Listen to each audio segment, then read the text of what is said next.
Alisher Navoiy Farhod va Shirin dostoni. Alisher Navoiy 1441-1501 yillarda yashagan buyuk o'zbek shoiri, mutafakkir va davlat arbobi. U Hirat shahrida tug'ilgan. To'liq ismi Nizomiddin Miralisher bo'lib, Navoiy taxallusi bilan ijod qilgan. Navoiy turkiy va fors tillarida asarlar yozgan. U turkiy tilning boy va go'zal til ekanligini isbotlab, o'zbek adabiyotiga asos solgan. Otasi G'iyosiddin Kichkina Temuriylar saroyida xizmat qilgan. Savodli va obro'li amaldor bo'lgan. Onasi manbalarda ismi aniq ko'rsatilmagan, ammo u ham ma'rifatli, ziyoli oiladan bo'lgani aytiladi. U 30 dan ortiq asarlar yozgan. Eng mashhur asari bu Hamza asari bo'lib, 5 dostondan iborat. Birinchi doston Hayrat ul Abror, ikkinchi doston Farhod va Shirin, uchinchi doston Layli va Majnun, to'rtinchi doston Sabbai Soir, beshinchi doston esa Sadda Iskandariy bo'lib, shuningdek Alisher Navoiy saxovatli inson bo'lib, maktab, masjid, kutubxona va ko'priklar qurdirgan. U o'zbek xalqining ma'naviy merosida juda muhim o'rin egallaydi.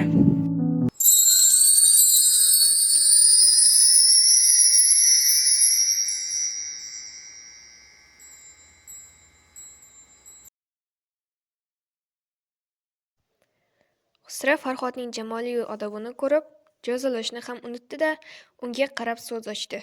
Farhod uning savollariga javob qaytara boshladi.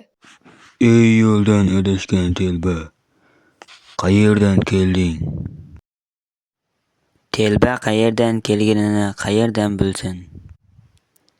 Bu olamda sening hunaring nima? Hunarim doimo ishq yo'lida telbalik qilishdir. Bu ish bilan tirikchilik o'tmaydi-ku. Ishqning kuydirishi nasiba bo'lsa, menga shu kifoya. O'tli ishq afsonalardan so'ylab berchi. Kishi o'zi bu otda tuymagan bo'lsa, unga bu xil afsonalar ta'sir qilmaydi. Bizga aytchi, sen o'zing bu o'tda qanday kuyyapsan? Toj egalari bunday kuyishdan bebahradirlar. Sen ishq yo'lida qachondan boshlab mast bo'la boshlading? Hali jonim tanim bilan qovushmagan edi. Kel, endi sen bu ishqdan voz kech. Yaxshisi, sen o'zing bunday gapni aytishdan tavba qil. Oshiqni eng ko'p qiynaydigan narsa nima? Bolalarga duchor qiluvchi ishq tufayli yuz beradigan ayriliq kunlari. Ishq ahli nima bilan tirik yuradi? Yorga yetishganda uning iltifoti tufayli. Qani sevgilingning sifatlaridan so'ylab berchi. Tilimdan rashk qilib uning otini atamayman. Uning muhabbati sening ko'nglingdan joy olganmi? Ha, u ko'nglimda jonimdek yashiringan. Uning visoliga yetishni orzu qilasanmi? Uning xayoli bilan xursandman. Bordi-yu, uning asal labidan boshqalar bahra olsa, nima deysan? Undan bahra olmoqchi bo'lganlarning nasibasi zahar bo'lgusidir. Uning lali labini eslayverib, joningdan ayrilib qolsang nima bo'ladi? Jonimning istagi o'zi shu-ku. U berahm ma'shuqang ko'ksingga yorsa, nima qilarding? Kel ko'nglimni ham yor, deb unga tutardim. Bordi-yu, uning jafolari sening ko'nglingni qurbon qilsa-chi? Unga qo'shib jonimni ham qurbon qilaman. Axir bunday ishqdan senga ziyondan boshqa narsa yo'q-ku. Ishq aqliga bunday boshqa foyda kerak emas. Bunday ishqni tark etgan ma'qulroq emasmi? Bunday qilish oshiqlar odatidan yiroqdir. Yaxshisi bu ishni qo'y. Men senga oltin xazinasidan beray. Men kimyoni bunday tuproqqa alishmayman. Hijron tag'in joningga o'z dushmanligini ko'rsatib qo'ymasin. Menda yor vasliga umid bor ekan, shuning o'zi menga rohatdir. Ishqda shoh bilan sherik bo'laman, deb o'ylama. Ishq yo'lida shohu darvesh tengdir. Bu ishingdan joningga ko'p alamlar yetishi turgan gap. Ishq ishra bo'lgan odam jonining tashvishi chekmaydi. O'zingga butun bir yurt beray, lekin bu havasdan kech. Ey bechora, sen o'zing bunday iltimosdan kechib qo'ya qol. Ishq yo'lida seni o'limga buyuraman. Men ham uning ishqida o'z maqsadimga erishgan bo'laman. Bu masalada sen o'limga yaqinlashib qolding. Bu so'zlaringni eshitib o'tirgandan o'lim yaxshi. Shohning har qanday qiyin savoliga osongina javob qaytarar ekan, Xusravning ichiga o't tushgandek bo'lib, Mendek shohga boshdan oyog'igacha zanjirband bo'lib turgan bu devona nimani so'rasam dag'allik bilan javob qilyapti. Unga shunday bir jazo berayki, sultonlar oldida bunday so'zlashga jur'at qilolmaydigan bo'lsin. ketida qal'a oldida bir dor tikishga, qadoqli qo'llarni mahkam bog'lab dorga osishga, keyin odamlarga buyurib, unga o'q yog'dirishga, xalqqa ibrat bo'lsin uchun o'ligi bir necha kun davomida osig'liq turishiga, so'ng esa jasadini o't bilan kuydirishiga va qo'lini ko'kka sovurishga buyurdi. Uning bu so'zlardan xursand bo'lib ketgan Farhod kulimsirab shunday javob qildi. Ey darg'azab shoh, dushmanimdan o'ch olyapman, deb o'ylamay qo'ya qol. Sen buyurgan bu jazolar mening tilagim edi. Yorim ishqida o'lishni istardim.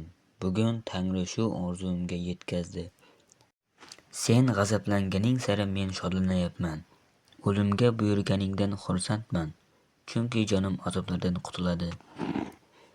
Meni o'qqa tutish haqingdagi farmoning ham mening asl moddam edi. Chunki bu jazo meni hijron alamlaridan ozod qiladi. Meni kuydirib kulimni ko'kka sovurishga qaror qilding. Sen firoq o'tida kuyib kul bo'lmagansan. Men esa hajr do'zaxidan xalos bo'laman. Lekin shunisi qiziqki, shoh ishqda o'tida kuyib, iztirob chekib yurgan bir bechoraning muhabbati haqidagi gaplarni xalqdan eshitib, unga raqib bo'lmoqchi. Yorni ko'rmay turib, o'ziga sodiq oshiq nomini berib, dahshatli qo'shin to'plab kelib, uning mulkini talon-taroj qilib, qancha odamni o'ldirgan bu hukmdor o'z raqibini bilan yuzma-yuz jang qilishga jur'at qilolmasdan, hiyla bilan zanjirband etib, darg'azab bo'lgan holda uni savolga tutib, oshiqning bergan javoblariga chidamay jazolashga buyruq beryapti. Shumi adolat, shumi shijoat? Agar hushyorligimda Xusrav menga ro'para kelsa edi, sipohlari hozirgisidan 100 marta ko'p bo'lsa ham, men yigitlikni ularga ko'rsatib, barchasining umr o'tini uzgan bo'lardim. Shunda g'azabkor shoh ichidagi o'tlar so'nib, shijoat ilmini o'rgangan bo'lardi. Shoh men tomon sipohlar yo'llaganida men ularning qonidan kechdim. Xusrav boshini omon qoldirdim. Endi u mening boshimga qasd qilyapti. Lekin Xitoy sari esgan shamol avlodimdan Xoqonga xabar yetkazsa, o'g'lining azoblanib o'ldirilgani, o'tda kuydirilganidan ogoh bo'lsa, qo'shin bilan kelib, Maydon shahrida tirik odamni qoldirmay, ularning tuprog'ini Xitoy mamlakatiga tashitishi va Xusrav mulkidan asar ham qolmasligini muqarrar. Unda men begunoh bo'lib, Xusrav gunohkor bo'lishi ham barcha vayronagarliklarning sababchisi sifatida jazolanishi shubhasizdir. Men har qancha azob cheksam ham bu so'zlarni aytmagan bo'lardim. Lekin Xusrav Parvezning nodonligi ana shunday vayronagarchilikka olib kelishi mumkinligini o'ylab gapiraman. Otning davr ostida bo'yniga arqon solingan holda turishini ko'rgan qo'rg'on ahlining dili vayron bo'lib, ular holatga yetishgan edi. Dushman tomonida esa Xusravning sipohlari yigitning donoligi, o'lim oldida beparvo turishini ko'rib, uning begunoh ekanligini, jazoga loyiq emasligini bilib, yig'lab turishardi. Xusrav o'z ishidan afsuslanayotgan bo'lsa ham, buyrug'ini bekor qilishga nomusi yo'l bermasdi. Barcha voqeani kuzatib turgan buzruk Umid shohni xilvat bir joyga chaqirib, Uni o'ldirishimizga asos yo'q. Es qushidan aylangan odamni zindonda ushlab to'g'roq bo'ladi. Farhodni gunohi ozriqqa o'xshaydi.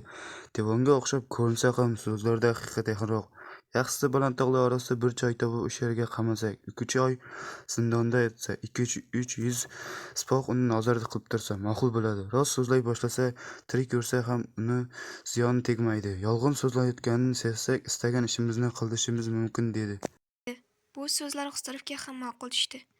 Tog'lar ichida Salosil degan mustahkam bir qo'rg'onni topib, Farhodni o'sha qala tomon jo'natishdi-da, 500 sipohga uni ko'z qorasida saqlashni buyurishdi. Qo'riqchilar Farhodni Salosil qo'rg'oniga olib borib, zindonga qamashdi. Uni qattiq nazorat ostida saqlashar, hatto qochib ketmasligi uchun yo'liga olmos aralash qum to'shab qo'yishgandi.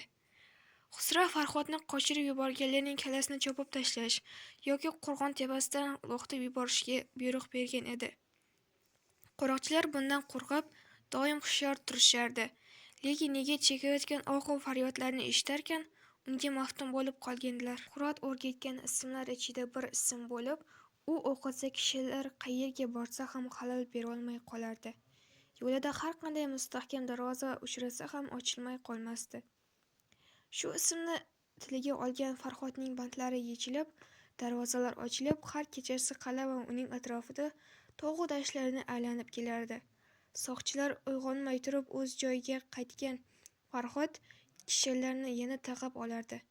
Chunki bu sirlar oshkor bo'lsa, soqchilar Xusrav tomonidan turli jazolarga giriftor etilishdan qo'rqardi. Lekin sipohlar bu sirdan allaqachon ogoh bo'lishgandi.